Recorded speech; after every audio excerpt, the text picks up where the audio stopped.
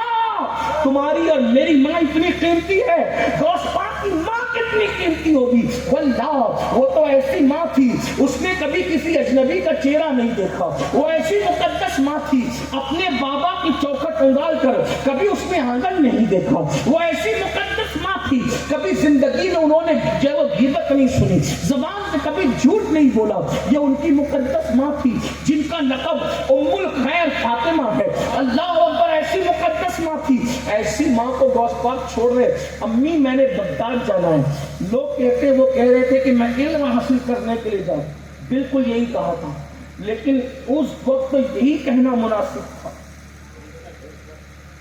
کیونکہ آگے کی بات راز میں رکھی جاتی, کی نہیں جاتی.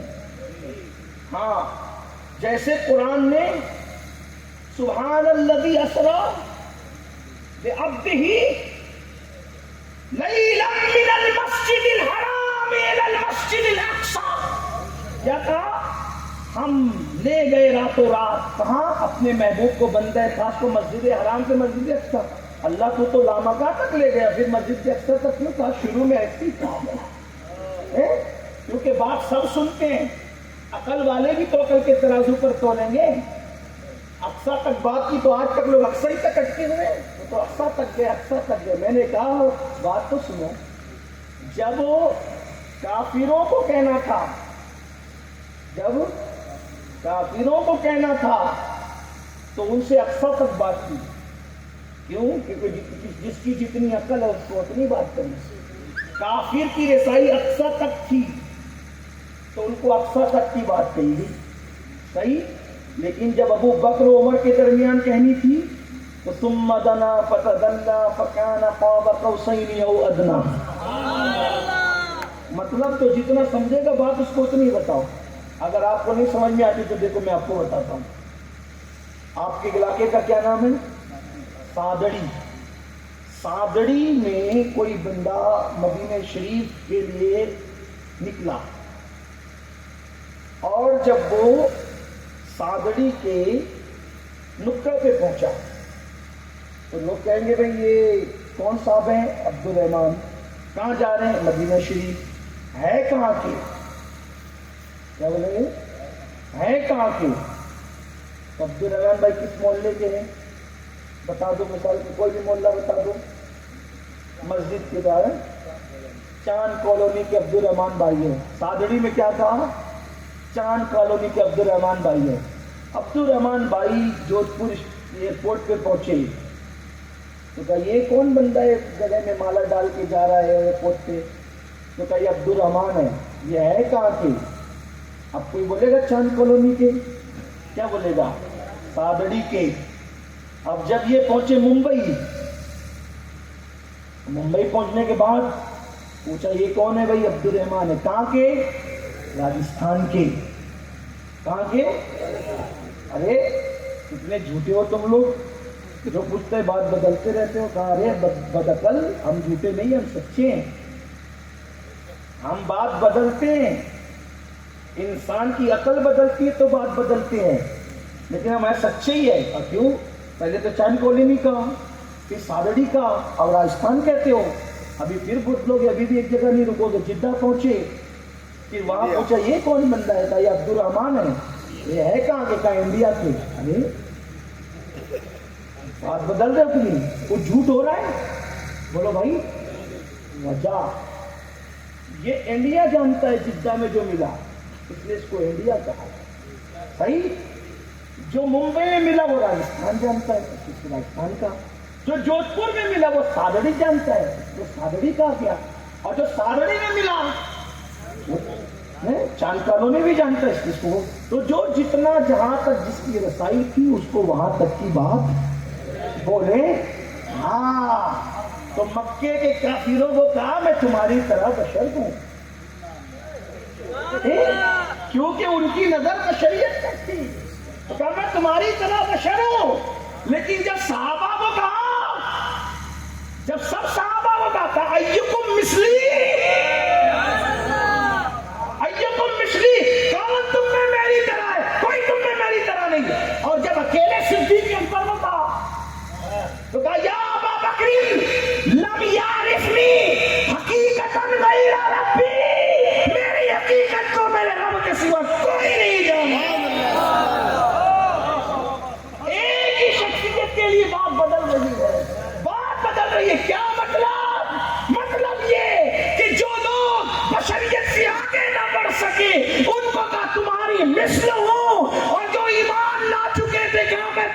کوئی مثلو نہیں ہوں، اور جو بہت آگے پہنچ چکا تھا اس کو کہا میرے خدا کے سوا تو مجھے کوئی جان ہی نہیں تھی۔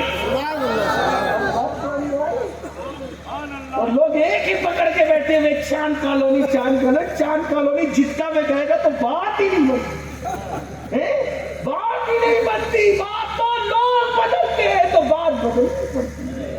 جو جس کی جہاں تک رسائی، تو بہرحال میں بات یہ کہہ رہا تھا، عرض یہ کر رہا تھا کیا کہ میرے آقا سرکار شیخ عبد القادر جو امی میں علم حاصل کروں، یہی کیا، لیکن مقصد تھا نہیں، پیچھے پردے میں بغداد دارالخلافہ ہے، بغداد عروس البلاد ہے، بغداد شہروں میں سب سے بڑا وہاں مرکز ہے، وہاں بیٹھ کر کے سب کام ہو سکتے۔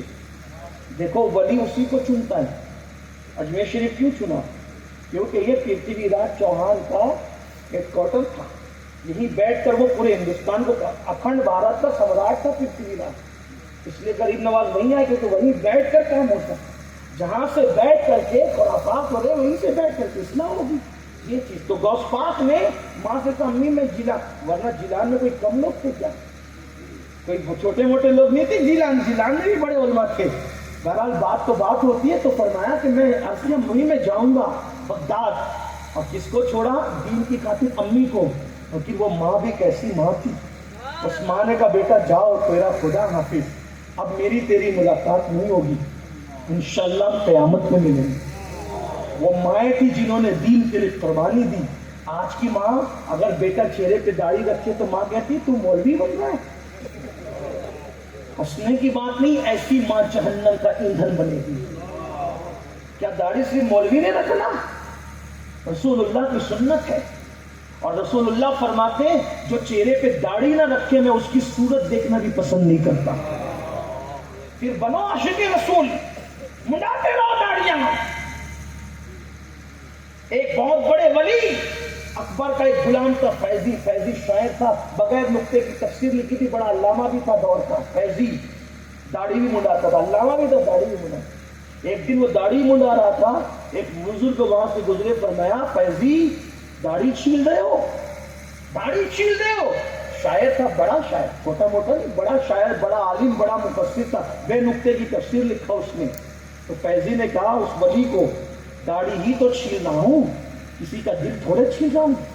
تو تب اس ولی نے کہا اگر تجھے پتا چلتا کہ تو کسی اور کا نہیں، رسول اللہ کے دل پہ نشتر چلا رہا ہے، تیرے چہرے پہ چلنے والا وسطرا تیرے بالوں پہ بعد میں چلتا ہے، پہلے یہ مصطفیٰ جان رحمت کے دل کو تکلیف پہنچاتا ہے۔ فیضی تڑپ گیا، اتنا بدبخت ہو کر بھی تڑپ کے رہ گیا کہ تو کس کا دل دکھا ہے، تو کس کے دل کو تکلیف پہنچا رہا ہے؟ جس نے تجھے زندگی دی، جس نے پتھر کھا کر کے تجھ تک دین پہنچایا، جس نے اللہ کا قرآن تجھ تک پہنچایا، جس نے اللہ کی اذان تجھ تک پہنچائی، جس نے اللہ کا قانون تجھ تک پہنچایا، تو اس نبی کا دل دکھا رہا ہے داڑھی مڈا کر۔ افسوس، مسلمان سب بننا چاہتے ہیں، کیسے مسلمان؟ گوشت انڈا مرغی کھانے والے مسلمان، بڑی معذرت کے ساتھ 2 رکعت جمعہ کی نماز پڑھنے والے مسلمان، کربلا والے حسین کا دین کس کو قبول ہے؟ فاطمہ الزہرا نے جس دین کی تائید کی تھی وہ کس کو قبول ہے؟ طائف کی وادیوں میں جس دین کے لیے پتھر کھائے تھے وہ دین کس کو قبول ہے؟ جس دین کے لیے غوث اعظم نے درخت کی پتیاں چبائی، ماں کو چھوڑ دیا، وہ دین کس کو قبول ہے؟ بڑی معذرت کے ساتھ میڈ ان انڈیا دین پر جتنا چاہو عمل کر لو، کچھ ملنے والا نہیں ہے۔ اگر کامیابی چاہتے ہو تو اسی دین پر عمل کرنا ہوگا جو مدینے والے مصطفیٰ جان رحمت لے کر آئے تھے، اور وہ دین جو رسول اللہ لے کر آئے تھے اس میں بے نمازی پن نہیں ہے۔ وہ اللہ پر انڈیا کے تمہارے مذہب میں مالا پہنانا احترام ہے، لیکن رسول اللہ جو دین لے کر آئے تھے اس میں اصل رسول کا احترام نماز کی پابندی ہے، داڑھی منڈانے سے بچنا ہے، نشے سے بچنا ہے، شراب سے بچنا ہے، عورتوں کو پاپ کی نظر سے دیکھنے سے بچنا ہے، جرائم سے بچنا ہے۔ اب بتاؤ مدینے والے دین پہ کتنا عمل کر رہے ہو؟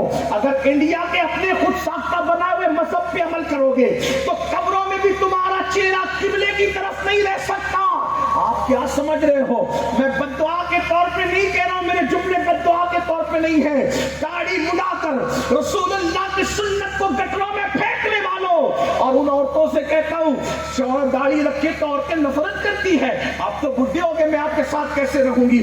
افسوس ہے تجھے اے میری میری بہن لوگ تو تجھے جوئے میں ہار رہے تھے، لوگ تو تجھے شور کی چتا پہ زندہ جلا رہے تھے، لوگ تو تجھے خرید اور بیچ رہے تھے۔ وہ آمنہ کا لال میرا نبی تھا جس نے پتھر کھا کر کے عورت کی عزت بتائی، عورت کو زندہ دفن ہونے سے منع فرمایا، بلکہ فرمایا او بیٹیوں کو زندہ دفن کرنے والوں، میں محمد بیٹیوں کا باپ بن کر کے آیا ہوں۔ جس کے گھر میں بیٹی پیدا ہو وہ خوشی کرے، اچھا نام رکھے، اچھی تربیت کرے، اچھے گھرانے میں شادی کرتے، ایسا باپ اور میں اتنے جنت میں قریب ہوں گے جیسے یہ دو انگلیاں قریب ہے، یہ دو انگلیاں جیسے قریب ہے ویسے بیٹی کا باپ اور میں جنت میں قریب ہوں گے۔ آج تمہیں اسی نبی کی سنت سے نفرت ہے، اسی نبی کی داڑھی سے نفرت ہے، اسی نبی کے دین سے نفرت ہے؟ نہیں نہیں، حضور کی طرف سے نہ امان ملے گی نہ پناہ ملے گی۔ اپنا خود ساختہ یہ انڈا مچھی کا بنایا ہوا مذہب تم اپنے دل کو تسلی دے کے بیٹھے ہو، حضور کی عدالت میں تم اپنا دین ثابت نہ کر سکو گے۔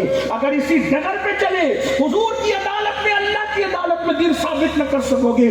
سادڑی والو، مجھے چاہے گالی دے دو چاہے دعا دے دو، یہ تمہارا اپنا ذوق ہے، لیکن یہ سچی سچی بات کہہ کر کے جا رہا ہوں۔ اگر داڑیاں منڈا کر کے مرے قبر میں بھی چہرہ قبلے کی طرف نہ رہ سکے گا۔ اللہ کی طرف چہرہ ہونا تو دور کی بات ہے، جنت کی طرف چہرہ ہونا تو دور کی بات ہے، قبلے کی طرف بھی چہرہ نہ رہے گا۔ ایک بزرگ کے ہاتھ پر ایک کفن چور نے توبہ کی، اس بزرگ نے اس کو توبہ کرا کے پوچھا بتا کہ تو نے جب کفن چرائے تو مسلمانوں کی چرائے؟ کہا ہاں۔ تو کہا کتنے مسلمان تھے جن کے چہرے قبلے کی طرف تھے؟ اس کفن چور نے کہا اگر میں نے 1000 قبریں کھولی تو حال یہ تھا کہ 99% لوگوں کے چہرے 99% قبلے سے پھرے ہوئے، 1% لوگوں کے چہرے قبلے کی طرف، 99% لوگوں کے چہرے قبلے سے پھرے ہوئے تھے۔ انہوں نے اپنے پیر مرشد کو خط لکھا، مرشد کفن چور نے توبہ کی، وہ کہتا ہے 99% لوگوں کے چہرے قبلے سے پھرے ہوئے تھے، آپ بتائیں کہ کعبے سے چہرے مرنے کے بعد پھرتے کیوں ہیں؟ تو انہوں نے جواب دیا میرے بیٹے، جب کوئی رسول اللہ کی سنت کو دنیا میں ترک کرتا ہے، حضور کی سنت سے منہ پھیر لیتا ہے، تو مرنے کے بعد اس کا چہرہ قبلے کی طرف نہیں ہوتا۔ میرے بھائیو، تمہیں اپنے آپ پہ رحم نہیں آتا؟ اگر سنت کو پر عمل نہ کرو تو مرنے کے بعد قبر میں چہرہ قبلے کی طرف نہیں ہوگا۔ اگر تم فرض سے بھی منہ پھیر لو گے تو تمہارا انجام کیا ہوگا؟ واجبات سے بھی منہ پھیر لو گے تمہارا انجام کیا ہوگا؟ فرض زکات ہے مالداروں پر، اس سے منہ پھیرو گے تو زکات کے انجام کیا ہوگا؟ قربانیاں واجب ہے، اس سے منہ پھیرو گے تو انجام کیا ہوگا؟ رمضان شریف کے روزے سے منہ پھیرو گے تو انجام کیا ہوگا؟ خدا را ایک دن مرنا ہے۔ فرعون مر گیا، اتنی بڑی حکومت کا مالک مر گیا، نمرود لنگڑے مچھر سے ہلاک کر دیا گیا، زمین پہ جنت بنانے والا شداد خود کی بنائی ہوئی جنت نہ دیکھ سکا۔ او فیکٹریوں کے مالک، او جوانیوں پہ غرور کرنے والوں، او دولت کے نشے میں چور چور اسلام کا مذاق اڑانے والوں، نہ کوئی ولی پناہ دے گا، نہ کوئی نبی پناہ دے گا، نہ اللہ کی پناہ ملے گی۔ اللہ کی پناہ انہی کے لیے جو اللہ کے دین پہ عمل کرتے ہیں۔ میں اپنی مرضی سے نہیں کہہ رہا ہوں، اللہ پاک کا فرمان ہے، جس نے نماز کو جان بوجھ کے چھوڑ دیا میں اس سے اپنی پناہ کا ہاتھ ہٹا لیتا ہوں۔ مجھے بتاؤ، جب اللہ پناہ کا ہاتھ ہٹا لے تو کون پناہ دے سکتا ہے؟ در در کی ٹھوکریں مسلمان اسی لیے کھا رہے ہیں۔ تو میں عرض یہ کر رہا تھا، غوث پاک نے دین کے لیے اپنی امی کو چھوڑا، بغداد معلیٰ آئے اور بغداد معلیٰ میں پھر محنت کی۔ رسول اللہ نے فرمایا عبد القادر، سب لوگ تقریریں کرتے ہیں، سب خطاب کرتے ہیں، تم خطاب کیوں نہیں کرتے؟ اور اس کی حضور میں اجمی ہوئے سب عربی لوگ ہیں، بڑی بڑی صلاحیتوں کے مالک، وہ سب صلاحیت والے کیا کر رہے تھے؟ ایسی چاپلوسیاں کر رہے تھے۔ حضور کس سے خطاب کروانا چاہ رہے تھے؟ غوث اعظم سے۔ تو میں تم خطاب کیوں نہیں کرتے؟ حضور میں اجمی ہوں، وہ عربی ہے، تو میں منہ کھولو، منہ کھولو۔ اور رسول اللہ کے ساتھ مولا علی بھی آئے، تو غوث پاک کہتے 7 مرتبہ حضور نے اپنا لعاب میرے منہ میں ڈالا، اتنا، اور مولا علی نے بھی 6 مرتبہ ڈالا۔ تو غوث پاک فرماتے ہیں مجھے تقریر ایسی آنے لگی جیسے لوگوں کے منہ میں الٹی آتی ہے، روک نہیں سکتی، ویسے مجھے تقریر آنے لگی اور رکتی نہیں تھی۔ میں نے شروع کیا، اچھا رسول اللہ نے 7 بار، مولا علی نے، حالانکہ آپ کی تو زیادہ ضرورت ہے مولا کائنات، ہے نا بھائی، حضور کا لعاب مولا کائنات کے لعاب سے افضل بھی تو ہے۔ تو یہاں 7 اور یہ 6 کیوں برابر کیوں نہیں؟ اس لیے کہ حضور کی برابری لعاب ڈالنے میں بھی نہیں تھی، تو آپ جاننے نہیں برابری. تو غوث پاک کہتے ہیں پھر میرا حال یہ ہو گیا, میں نے تقریر شروع کی, پہلے تو میرے مدرسے میں شروع کی, مدرسہ بھر گیا, مدرسہ بھر گیا, پھر جامع مسجد میں کی, جامع مسجد بھر گئی, لوگ اتنے آئے, پھر عیدگاہ پہ گیا میرا منبر, تو فرماتے 70,000 لوگ آیا کرتے تھے. اور غوث پاک جب خطاب کرتے تھے, تھوڑے سے اس کی جھلک سن لو, بات مکمل. غوث پاک خطاب کہتے تھے, کیا کہتے تھے پتہ ہے؟ او ملحدو, او ملحدو, او بی دینو, او حرام کا لقمہ کھانے والوں. بڑے بڑے بادشاہوں کو, خلیفوں کو ٹوکتے تھے, اور پھر آپ کا لہجہ بڑا سخت ہوتا. فرماتے تھے سدھر جاؤ ورنہ مار ڈالوں گا. غوث پاک کہتے تھے سدھر جاؤ ورنہ تمہیں قتل کر دوں گا. غوث پاک کہتے تھے اس طرح لہجے میں. اور وہ کیا خطبے کی ہیبت تھی آپ کے, کہ ایک ایک خطاب کے اندر